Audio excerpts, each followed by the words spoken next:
اب یہ ایک چیز تو پہلے آئی تھی، یہ آپ اس پر ذرا غور کریں، خاص غور کرنے والی چیز ہے کہ فیصل آباد دھوبی گھاٹ کے کالج میں پروفیسر نوید احمد شہزاد غیر مقلد ہے جو طلباء کو گمراہ کرتا رہتا ہے، سرکاری ڈیوٹی کی بجائے اپنی گمراہی پھیلاتا رہتا ہے، تو کیونکہ اسے حق ہے یہ گمراہی پھیلانے کا۔ تو اس بارے میں ہم مطالبہ کرتے ہیں کہ اس کو سمجھایا جائے، باز رکھا جائے یا اسے کہیں بھیج دیا جائے۔ آپ اس سے متفق ہیں؟ جو متفق ہیں ہاتھ کھڑا کریں، جزاک اللہ۔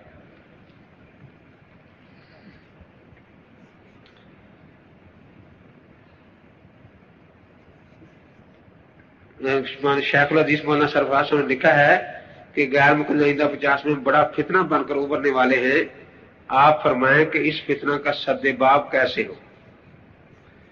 تو یہ تو حضرت نے یہاں تک لکھا ہے کہ حضرت آدم علیہ السلام سے لے کر اس زمانے تک اتنا تنگ دل اور متصب فرقہ پیدا نہیں ہوا جتنا غیر مقلدین کا ہے۔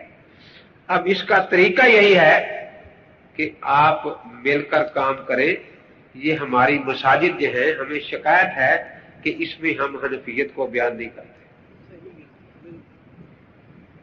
وہ ہماری مسجد میں آ کر بھی ہمارے خلاف باتیں کرتے ہیں، بیان کرنے دیتے، ہاں بیان نہیں کرنے دیتے۔ تو اس لیے بھائی جنہوں نے ہمیں پوری زندگی کے مسائل سمجھائے ہیں، ان سے بڑا صحابہ کرام کے بعد ہمارا کوئی بھی موصل نہیں ہے۔ تو اس بارے میں آپ رابطہ رکھیں ہمارے دفتر سے، انشاءاللہ۔ یہ ہے کہ لشکر طیبہ کی حقانیت کے بارے میں فرمائیں کہ ان کو فنڈ وغیرہ فراہم کرنا کیسا ہے؟ بھئی وہ فنڈ لیتے ہیں جہاد کے نام پر، یہی ہے نا، لیکن ان کا جہاد ہندو کے خلاف نہیں، حنفیت کے خلاف ہے۔ وہ لے جاتے ہیں جو کچھ ہم نے لوگوں نے بتایا جو وہاں سے آئے ہیں کہ جی پہلے دن یہ واز ہوا ہمیں کہ دیکھو پہلے بت پرستی کا شرک تھا، بت پرستی کا وہ ختم ہو گیا، اب امام پرستی کا شرک ہے، آج ہم توبہ کرتے ہیں امام کی تقریر سے۔ یہ 4 بت ہیں، ابو حنیفہ، اور یہ جو لکھا ہوا ہے اس میں جو شہزاد نوید پروفیسر کی، اس میں بھی لکھا ہے کہ وہ بت کہتا ہے، دیوبند کو بھی بت کہتا ہے اور یہ چیزیں کہتا ہے۔ اس کے بعد دوسری بات یہ کہ سنت زندہ کرنی ہے، 100 شہید کا ثواب ملتا ہے۔ اب اس وقت پہلے نمبر پر کہتے 2 سنتیں زندہ کرنی ہے، ایک تو ننگے سر نماز پڑھنی ہے، ننگے سر، دوسرا جوتے پہن کر نماز پڑھنی ہے، اتار کر نہیں پڑھنی۔ تو مجھے بتانے لگا کہ ننگے سر پر تو سختی کرتے تھے، اگر کوئی ٹوپی لیتا تھا تو نماز میں اتار کے پھینک دیتے تھے۔ ہاں جی۔ اور دوسرا یہ کہ جوتے اتارنے پر زیادہ سختی نہیں کرتے تھے، ہاں جس نے جوتے پہن کر نماز پڑھی اس کو شاباش دیتے تھے کہ 100 شہیدوں کا ثواب مل گیا۔ تو کہتے میں ایک دن وضو کی ٹوٹیوں پر جوتے سمیت جا بیٹھا، مجھ سے ڈر پڑے، یہ کیا ہے؟ میں نے کہا کیا ہو گیا کہ ٹوٹیاں ہیں؟ میں نے کہا یہ مسجد سے زیادہ پاک جگہ ہے، وہاں تو کہتے جوتیاں پہن کے جاؤ۔ تو پھر دوسرے نے کہا کہ نہیں بھائی آسے سمجھانا چاہیے، ایسا ہی تھا، سمجھانا چاہیے۔ اب اسے پھر یہ بتایا جاتا ہے کہ جب تک تو ٹانگیں چوڑی نہیں کرے گا، جوتے پہن کر نماز نہیں پڑھے گا، ننگے سر نماز نہیں پڑھے گا، تیرا جہاد قبول نہیں ہوگا۔ اب وہ جو پیسے اکٹھے ہوئے تھے اس گمراہی پر لگتے ہیں، پھر واپس آ جاتے ہیں آپ کے شہر میں، اور اب دعویٰ مال سکول کھل جاتا ہے۔ کھل رہے ہیں یا نہیں؟ چندہ آپ کا، اب آپ کے لڑکوں کو غلط مسئلے بتائیں گے، وہ آ کر کہیں گے کہ ابا جی یہ نماز غلط ہے، امی نماز غلط پڑھی جی، ہاں وہاں بیٹھ کر یہی کہتے ہیں کہ یہ کافروں سے ہم جزیہ لے کر آئے۔ اب آپ اندازہ لگائیں کہ ایسے لوگ جو ہیں ان کو چندہ دینے کی گنجائش ہے؟ یہ تو ہم ان سے پوچھتے ہیں نا کہ دیکھو اس وقت بیت المقدس پر یہودیوں کا قبضہ ہے اور بیت اللہ پر سعودیوں کو جو حنبلی مقلد ہیں، خدا گنجے کو ناخن نہ دے اگر تمہیں حکومت ملے تو پہلا حملہ بیت اللہ پر کرو گے یا بیت المقدس پر کرو گے؟ کیونکہ آپ کے تو دونوں خلاف ہیں نا. لیکن ان کے ہاں یہودی اچھے ہیں. پروفیسر عبداللہ کی کتاب ہے اصلی اہل سنت، اس میں لکھا ہے حنفیوں سے عیسائی اور مرزائی اچھے ہیں، کیونکہ اپنی نسبت نبی کے ساتھ جوڑتے ہیں، یہ نبی سے کاٹ کر امتی کے ساتھ جوڑتے ہیں.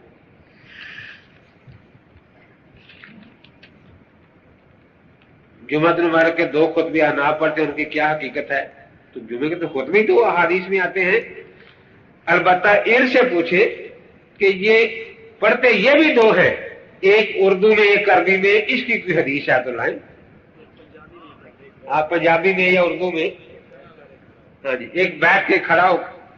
یہ کہیں حدیث میں ثابت نہیں ہے، اس لیے یہ بالکل بدعت طریقے سے جمعہ پڑھ رہے ہیں.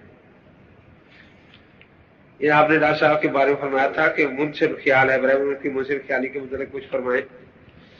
تو ڈاکٹر اسرار بھی تو سیاسی طور پر غیر مقلد ہے نا، اس لیے جب آوارگی ذہن میں آئے گی وہ کہتا ہے میں 5 کا مقلد ہوں، 4 امام وہ 5ویں امام بخاری. تو جو یہ کہتا ہے کہ میں 4 یا 5 کا مقلد ہوں تو آپ پڑھے لکھے ہیں، وہ صرف اپنے نفس کا مقلد ہے، کسی امام کا مقلد نہیں. کیونکہ جو اپنے نفس کو جس کا مسئلہ اچھا لگا، وہ میں نے ایک دفعہ گجران والے میں جمعہ پڑھایا تو ایک صاحب آ کر بیٹھ گئے کہ جی میں ایم اے اسلامیات ہوں، ایم اے عربک ہوں، مجھے بھی تقلید کرنی چاہیے. میرے کا بہت زیادہ ضروریت ہے کہ نہیں جی آ کر میں اتنا پڑھا ہوا ہوں، ہمیں تو ایسا حق ملنا چاہیے کہ 4 اماموں سے جو اقرب الی الکتاب و سنہ اس کی بات مان لی جائے. میرے کہا بہت اچھا. میں نے کہا آپ کو پتا میں اسکول ٹیچر ہوں؟ کہ جی ہاں. میں نے کہا ہم جب امتحان لیتے ہیں تو یہ صفحہ 60 سے سناؤ. وہ کہتا ہے جی نہیں آتا. چلو صفحہ 40 سنا دو. وہ کہتا نہیں آتا. کہتے اچھا جہاں سے تجھے آتا ہے نکمے تن کو، یہ کہتے جہاں سے تجھے آتا ہے وہ.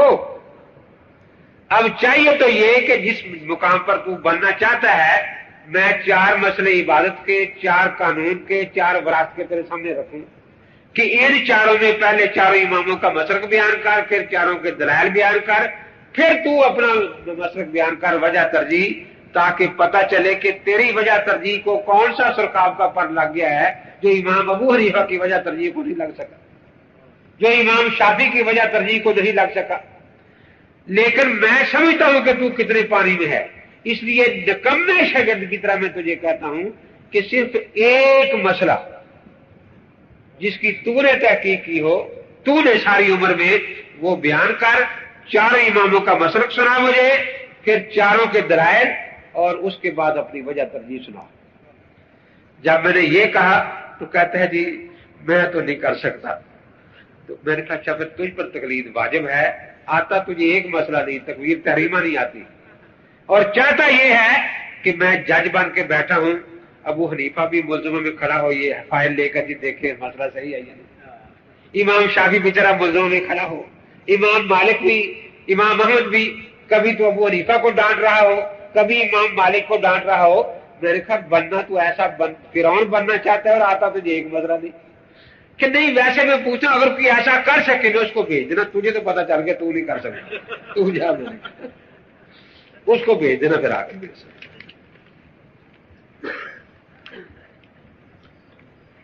ایک پمفلٹ شائع کیا ہے غیر مقلدوں نے، بہت سی بکواس لکھی ہوئی ہے. غیر مقلدوں کی لکھی کتاب نزل الابرار سے حوالے دیے گئے ہیں. تو ہم نے الحدیث مسئلہ کے امام سے پوچھا، ان کی کتاب نزل الابرار میں لکھا ہے کہ منی پاک ہے، چوہا پاک ہے، کپڑوں کو منی لگ جائے تو کپڑوں کو نماز پڑھی جا سکتی ہے، شراب والی آٹے کی روٹی پکائی کھائی جا سکتی ہے. تو بھئی یہ ان کی فقہ کا نام ہے نزل الابرار من فقہ النبی المختار. ہماری فقہ کی نسبت ہے اپنے اماموں کی طرف.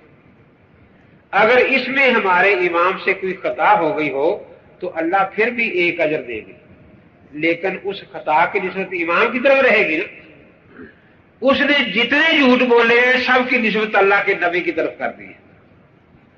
نزل الابرار من فقہ النبی اور اس میں واقعی یہ مسائل لکھے ہوئے ہیں ایک صاحب سے میں نے پوچھا کہ یہ جو آپ نے لکھا ہے کہ اگر شراب میں خمر میں آٹا گوندا جائے تو روٹی پک جائے تو کھانی جائز ہے، تو اس کی کوئی دلیل بھی ہے کہ جی وہ جب روٹی آگ پر رکھی جائے گی تو شراب جل جائے گی نا؟